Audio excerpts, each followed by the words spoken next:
Friends, total ಆಗಿ CR ಮತ್ತು DR ಅಲ್ಲಿ 1600 ಪೋಸ್ಟ್ಗಳಿಗೆ ಅಪ್ಲಿಕೇಶನ್ ಅನ್ನು ಬಿಟ್ಟಿದ್ದಾರೆ.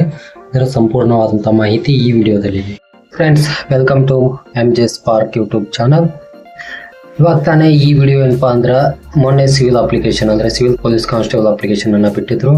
ಇವಾಗ ಮಿಕ್ಕುಳಿದಂಥ ಪೊಲೀಸ್ ಇಲಾಖೆಯಲ್ಲಿ ಸಶಸ್ತ್ರ ಪೊಲೀಸ್ ಪಡೆಗಳಿಗೆ ಅಪ್ಲಿಕೇಶನ್ ಅನ್ನು ಬಿಟ್ಟಿದ್ದಾರೆ. ಅಂದರೆ CR ಮತ್ತು DAR. ಮಿಕ್ಕುಳಿದಂಥ ಖಾಲಿ ಇರುವ ಹುದ್ದೆಗಳಿಗೆ ನೇಮಕಾತಿ ಮಾಡುವ ಕುರಿತು ಈ CR ಮತ್ತು DR ಅಪ್ಲಿಕೇಶನ್ ಹಾಕೆಲ್ಲ ಏನೆಲ್ಲ ಡಾಕ್ಯುಮೆಂಟ್ಸ್ ಬೇಕು, ಹಾಗೆ ಲಾಸ್ಟ್ ಡೇಟ್ ಯಾವುದು, ಪೇಮೆಂಟ್ ಹೇಗೆ, ಏಜ್ ರಿಲ್ಯಾಕ್ಸೇಷನ್ ಅಥವಾ ಏಜ್ ಎಷ್ಟೆಷ್ಟಿದೆ ಎಲ್ಲ ಪ್ರತಿಯೊಂದನ್ನು ಈ ವಿಡಿಯೋದಲ್ಲಿ ಹೇಳ್ತಾ ಇದ್ದೀನಿ. ವಿಡಿಯೋನ ಕೊನೆವರೆಗೂ ನೋಡಿ, ವಿಡಿಯೋನ ಸ್ಕಿಪ್ ಮಾಡಬೇಡಿ. ವಿಡಿಯೋ ಇಷ್ಟ ಆದರೆ ಲೈಕ್ ಮಾಡಿ.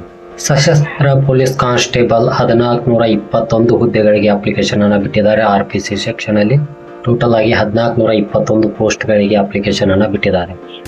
ಹಾಗಾದರೆ ಈ ಅಪ್ಲಿಕೇಶನ್ ಅನ್ನು ಇದಕ್ಕೆ ಕ್ವಾಲಿಫಿಕೇಷನ್ ಬಂದ್ಬಿಟ್ಟು PUC ಕಂಪ್ಲೀಟ್ ಆಗಿರಬೇಕು, ಇಲ್ಲ ಯಾವುದೇ ರೀತಿ ತತ್ಸಮಾನ ಪರೀಕ್ಷೆಯಲ್ಲಿ ಪಾಸ್ ಆಗಿರಬೇಕು. ಹಾಗೆ ಇದರ ಅಪ್ಲಿಕೇಶನ್ ಡೇಟ್ ಬಂದ್ಬಿಟ್ಟು 22 ಜೂನ್ 2026ರಿಂದ 24 ಜುಲೈ 2026ರವರೆಗೆ ಅಪ್ಲಿಕೇಶನ್ ಸ್ಟಾರ್ಟ್ ಇರುತ್ತೆ. ಇದಕ್ಕೆ ಮುಖ್ಯವಾಗಿ ಬೇಕಾಗುವಂಥ ದಾಖಲೆಗಳು SSLC ಅಂಕಪಟ್ಟಿ, PUC ಅಂಕಪಟ್ಟಿ, ಆಧಾರ್ ಕಾರ್ಡು, ಇನ್ಕಮ್ ಕಾಸ್ಟು, ಹಾಗೆ ನಿಮ್ಮ mobile number, email address, Kannada ಮಾಧ್ಯಮ ಮತ್ತು ಗ್ರಾಮೀಣ ಅಭ್ಯರ್ಥಿ ಇದ್ದರೆ ಆ ಸರ್ಟಿಫಿಕೇಟ್ಗಳು. ಇಷ್ಟು ಮಾಹಿತಿಗಳು, ಇಷ್ಟು ದಾಖಲೆಗಳು ನಿಮ್ಮ ಹತ್ರ ಇದ್ದರೆ ನೀವು ಇದಕ್ಕೆ ಅಪ್ಲಿಕೇಶನನ್ನು ಹಾಕಿಕೊಳ್ಳಬಹುದು. ನಿಮ್ಮ ಏಜು 18ರಿಂದ 27 ಒಳಗಿರಬೇಕು. ಹಾಗೆ ಏಜ್ ರಿಲ್ಯಾಕ್ಸೇಷನ್ ಕೂಡ ಇದೆ. SC/ST ಕ್ಯಾಟಗರಿ ಅವರಿಗೆ 5 ವರ್ಷಗಳ ಏಜ್ ರಿಲ್ಯಾಕ್ಸೇಷನ್ ಇದೆ. ಹೀಗಾಗಿ ಈ ಏಜ್ ಒಳಗಿದ್ದರೆ ನೀವು ಅಪ್ಲಿಕೇಶನನ್ನು ಹಾಕ್ಬೋದು. ಕೊನೆಯ ದಿನಾಂಕ ಬಂದು 24 ಜುಲೈ 2026. ಇನ್ನೊಂದು ಏನಂದರೆ ಎಲ್ಲರೂ ಮೇಜರಾಗಿ ಕೇಳೋದು ಪೇಮೆಂಟ್ ಎಷ್ಟಿದೆ. ಸಿವಿಲ್ಗೆ 750 ರೂಪಾಯಿ ಚಲನ್ ಇದೆ, ಅಂದರೆ ಆನ್ಲೈನ್ ಪೇಮೆಂಟು.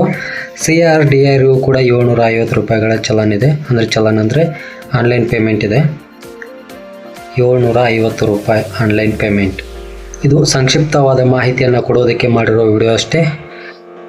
ಯಾವ ಜಿಲ್ಲೆಗೆ ಎಷ್ಟು ಪೋಸ್ಟ್ ಹೀಗೆ ಹಂಚಿಕೆಯಾಗಿದೆ ಇದನ್ನೆಲ್ಲ ನೆಕ್ಸ್ಟ್ ಒಂದು ಲಾಂಗ್ ವಿಡಿಯೋದಲ್ಲಿ ಹೇಳ್ತೀನಿ. ಇದು ಶಾರ್ಟ್ ಇನ್ಫಾರ್ಮೇಷನ್ಗೋಸ್ಕರ ಅಷ್ಟೇ ಫ್ರೆಂಡ್ಸ್. ವಿಡಿಯೋದಲ್ಲಿ ಏನಾದರೂ ತಪ್ಪುಗಳಾಗಿದ್ದರೆ ದಯವಿಟ್ಟು ಕ್ಷಮಿಸಿ ಫ್ರೆಂಡ್ಸ್. ವಿಡಿಯೋ ಇಷ್ಟ ಆದರೆ ಲೈಕ್ ಮಾಡಿ, ಏನಾದರೂ ಡೌಟ್ಸ್ ಇದ್ದರೆ ಕಾಮೆಂಟ್ ಮಾಡಿ.